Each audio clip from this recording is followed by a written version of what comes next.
first, we are starting with breaking news out of Lakewood, where a two-story parking garage collapsed this morning. So far, no injuries have been reported, but it forced crews to evacuate the adjacent 15-story apartment building. Our Mark Namick has been on scene most of the day here. Mark, have rescue workers gone into the garage to confirm that no one was in there at the time?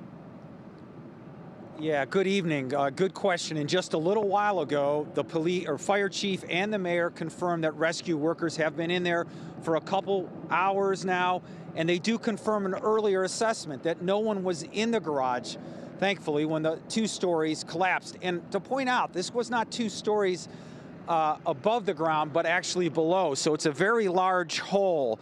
And rescue workers flew a drone inside earlier today when I was here to get an assessment of how to secure before sending those workers in hard hats down there, and they are kind of wrapping up at the moment. This is part of a two-building complex built in the 1960s, but these two parking garages next to each other do not connect, so they don't anticipate much problem with the one to the east of this tower. We grabbed a number of residents as they were coming out this morning, and here's what they had to say. I stay on the 12th floor. I was laying in my bed, and I felt the building shake. So I'm thinking like, maybe it's a little dumpster getting, dropped off or something. And something dawned on me and told me to wake up and look out the window. And there it go, the whole garage collapsed. I said, oh man, I hope this ain't about to be like the thing in Miami.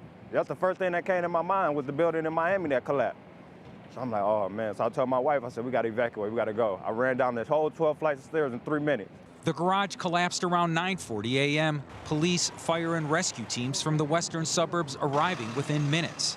It's a fairly sizable collapse. It's a pancake collapse. So the second floor deck collapsed onto the first floor deck, and subsequently sections of that also came down. So it's substantial. Hundreds of residents told to evacuate as investigators and engineers evaluate damage to the building. I happened to be in the bathroom at the time, and I felt the whole building move, almost as if it were an earthquake. And then a moment later, I heard the sound of an explosion. I thought, that is an explosion. The Red Cross on site to help displaced residents, some unable to get to their cars. Spencer Morris, thankful he parks outdoors. Plan was to head back to Michigan for the holidays anyway, and so now I have to head back home. The fire chief said just a few minutes ago that he still thinks it'll be 24 hours at minimum before anybody could come back. They're not committing to that time because the investigation will take a couple of days. They also said they still think this is structural, nothing criminal, and we'll have more tonight at 6, Isabel. All right, so glad no one was in that garage at that time, Mark. Thanks so much for the update.